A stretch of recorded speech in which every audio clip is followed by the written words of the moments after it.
चलो बच्चों, अब हम देखते हैं स्टैंडर्ड 12th का chapter 1 electric charges and electric fields. आपको याद होगा कि स्टैंडर्ड 11th में हमने मेंशन किया हुआ है कि नेचर में 4 फंडामेंटल फोर्सेस है, right? Gravitational force, electromagnetic force, then nuclear force, that is weak nuclear and strong nuclear force. Clear? तो ग्रेविटेशनल फोर्स के बारे में हमने डिस्कस 11th में किया, राइट?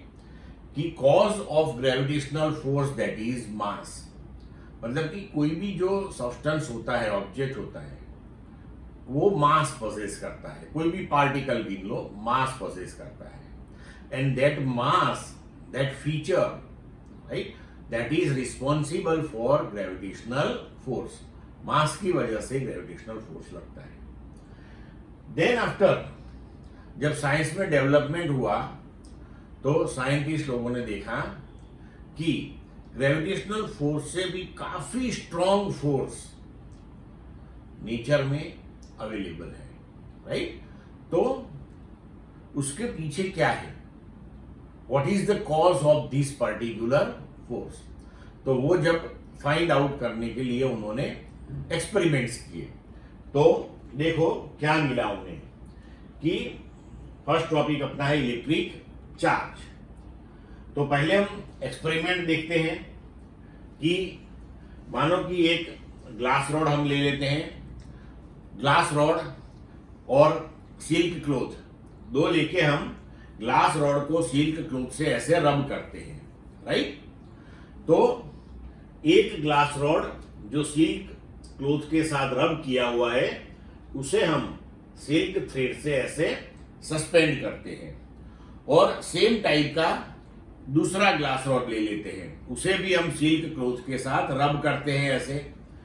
एंड देन आफ्टर जब हम वो ग्लास रॉड फर्स्ट वाले के नजदीक ऐसे ले जाते हैं, तो ऐसा दिखता है कि दोनों एक दूसरे को रिपेल करते हैं, राइट?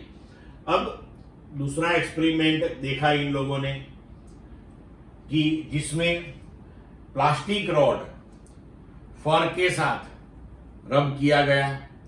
तो अगर plastic rod which one is rubbed with fur, ऐसे 2 रॉड्स इस तरह से एक दूसरे के नजदीक रखते हैं, तो वो भी एक दूसरे को रिपेल करते हैं, राइट?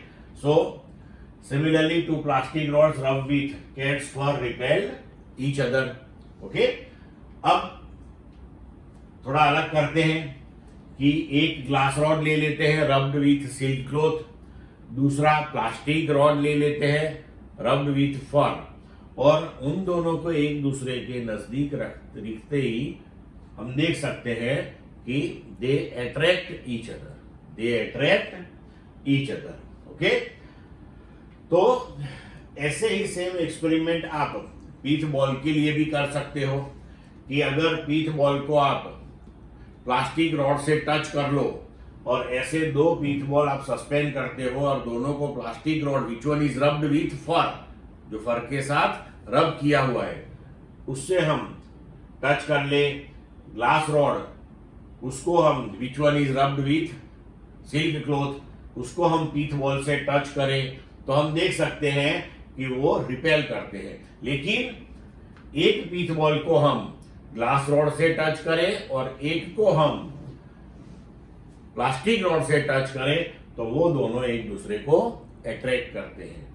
और साथ में ये भी देखा उन्होंने कि एक glass rod which one is rubbed with silk cloth, एक plastic rod which one is rubbed with fur, अगर उन दोनों को टच किया जाए एंड देन आफ्टर उन दोनों को एक दूसरे के नजदीक अगर सेटल किया जाए, तो कोई फोर्स लगता नहीं है।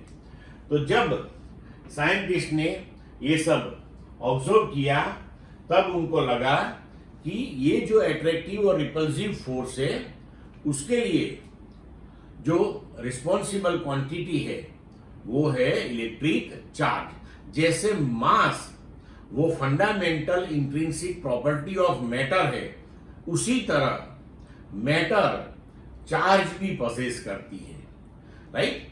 लेकिन मास में क्या है कि मास जो है उसकी वजह से जो ग्रेविटेशनल फोर्स हमें मिलता है दैट इज ओनली एट्रैक्टिव। यहां पे attractive as well as repulsive force मिलता है।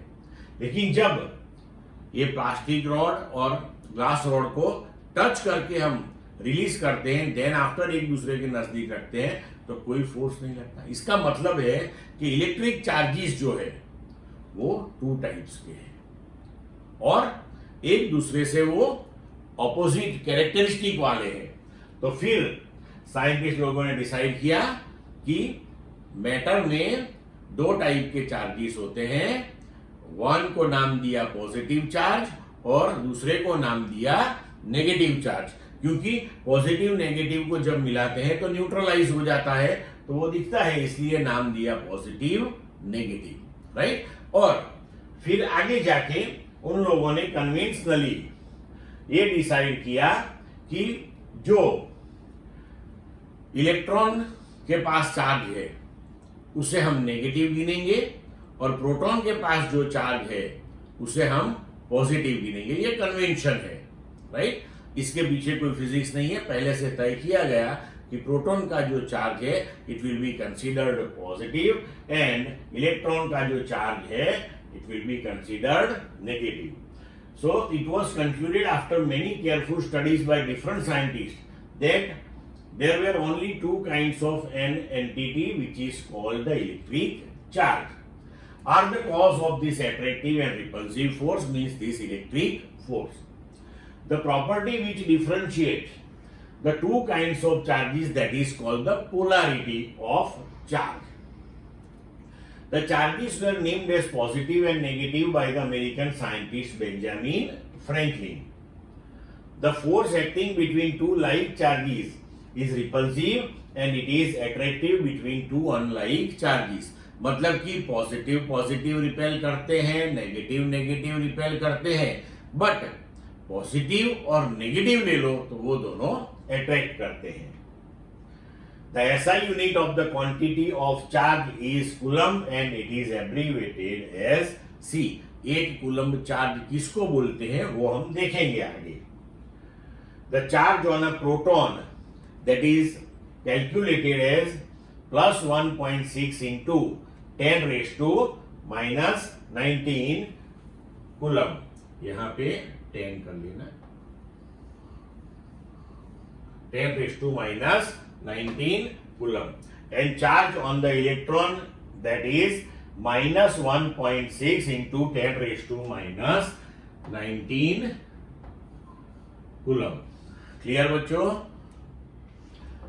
अब नेक्स्ट टॉपिक है electroscope. Electroscope that is the instrument with the help of which one can detect the presence of charge. मानो कि हमने ग्लास रॉड को सिल्क क्लॉथ से रब किया, तो अब ये ग्लास रॉड पे चार्ज है कि नहीं है वो कैसे पता चलेगा, राइट। तो ये इंस्ट्रूमेंट जो है with the help of that one can detect the presence of charge.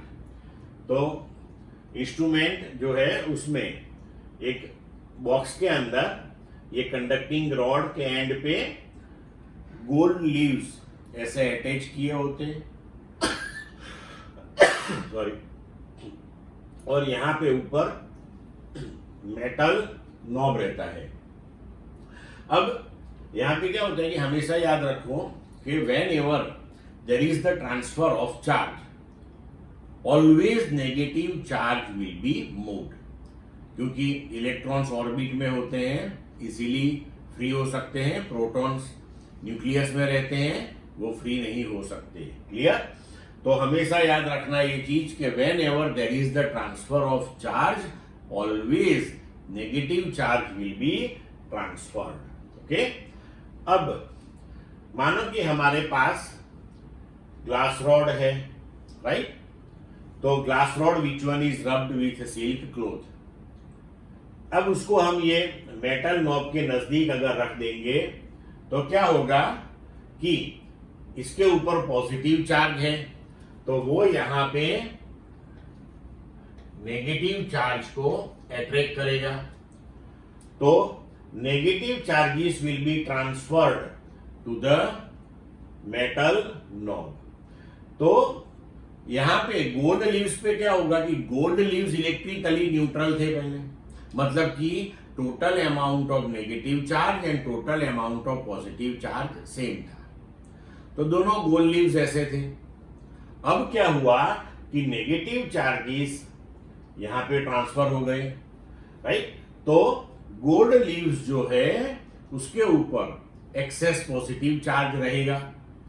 Now positive positive repel, तो तुरंत गोल्ड लीव्स एक दूसरे को रिपेल करके ऐसे हो जाएंगे। तो हमें पता चलेगा कि यस, ये जो रॉड हमने यहां रखा है वो चार्ज वन है, मतलब कि उसके ऊपर कोई चार्ज है।